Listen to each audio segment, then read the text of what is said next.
Hello my dear students, welcome to the third video lecture of Animal Kingdom, in which we will be going to discuss germinal layer and body plan. My dear students, in the last video we have discussed level of organization and can you tell me what was the second topic?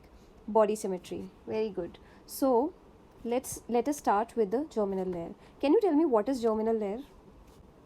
बच्चों, हम सब अपने mother के uterus में होते हैं और जब हम अपने मदर के यूट्रस में होते हैं तो हम लेयर्स में बनते हैं और इन लेयर्स को हम बोलते हैं एम्ब्रियोनिक लेयर्स, राइट। सो कुछ ऑर्गेनिज्म जो होते हैं वो सिर्फ 2 लेयर में पूरे ऑर्गेनिज्म बन जाते हैं, बल्कि और कुछ ऑर्गेनिज्म जो होते हैं वो 3 लेयर्स से बनते हैं, correct.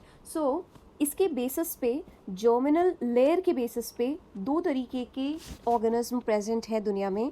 One is known as diploblastic and second type of organism are known as triploblastic. Okay, so diplo means, what do you mean by diplo?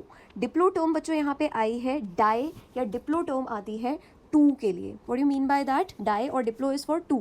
Blast आता है बच्चों लेयर के लिए, और यहाँ पे कौन सी लेयर की बात हुई है? जर्म लेयर की बात हुई है. Got it? Now coming to triploblastic, tri means बच्चों 3. Okay, and blast you already know it is germ layer. Okay, so अगर मैं इस हिसाब से बात करती हूँ, सो डिप्लोब्लास्टिक ऑर्गेनिज्म में बच्चों 2 टाइप की जर्म लेयर्स रहती हैं. एक्टोडर्म, जो कि बाहर वाली जर्म लेयर प्रेजेंट है, outer most. Ectoderm is for outer most. डर्म means also layer. So ectoderm is the outer most layer and endoderm is the inner most layer. Now outermost for ecto and derm means layer, endo means inside and derm means layer. Example of diploblastic germ layer is poriferans, nidarians.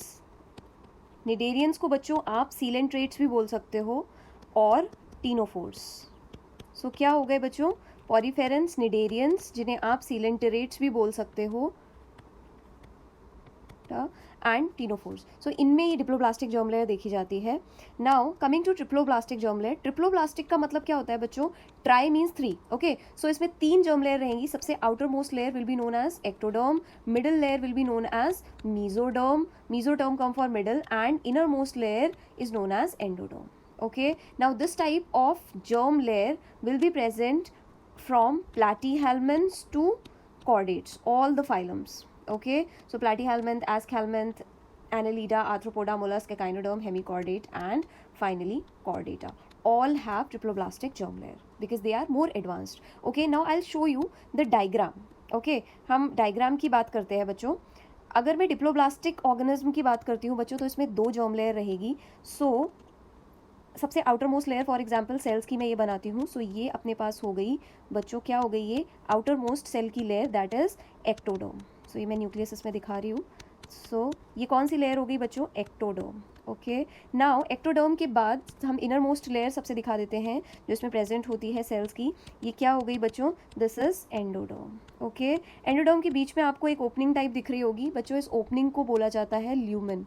ये आपकी alimentary canal की opening है या गट की opening है, जो mouth से आप ईसोफेगस की ओपनिंग कह सकते हो. सो वो है. नाउ अब आपको एक और बीच में स्पेस दिख रहा होगा, ये दिस वन, राइट. सो ये जो स्पेस है बच्चों, ये पॉरीफेरेंस में कहलाता है मीजोहिल. क्या कहलाता है पॉरीफेरेंस के केस में? मीजोहिल.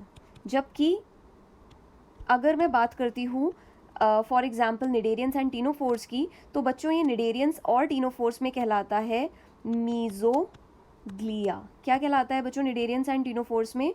मीजोग्लिया. अगर आप एनसीईआरटी डायरेक्टली पढ़ोगे तो वहाँ पे मीजो हिल का कुछ भी नाम नहीं दिया हुआ है, सिर्फ मीजोग्लिया दिया हुआ है. सो ये रहा मीजोग्लिया. ना व्हाट इज मीजोग्लिया, या बीच का ये जो पार्ट है, इसमें क्या होता है बच्चों? इसमें होता है जेली लाइक सब्सटेंस. क्या होता है इसमें? Jelly like substance. इसमें कोई भी आपका आप ये कह सकते हो सेल्स प्रेजेंट नहीं होते हैं.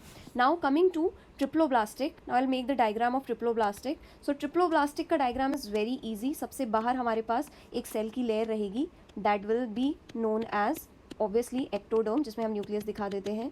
सो ये हो जाएगी बच्चों ectoderm, right. Then after ectoderm हमारे पास सबसे इनर मोस्ट लेयर आती है, दैट इज एंडोडर्म, और इसके बीच में यहाँ पे एक सेल की ही लेयर प्रेजेंट रहेगी, that is known as mesoderm. ये सो दिस इज सेल की layer. So I am making some of them.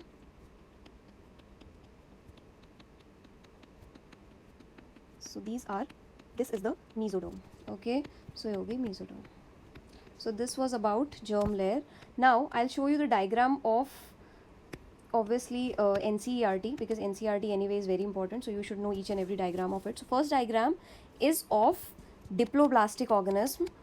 Diploblastic you already know, having two germ layers. Now, so what is that? You can see this is ectoderm and the inside one is endoderm. Okay, and in between it mesoglia is present, that is the jelly like substance. Okay, now this is the diagram of triploblastic. Triplo means 3 germ layer, so ectoderm is this one, endoderm is this one, and in between there is mesoderm. So this is triploblastic. So this was about germ layer.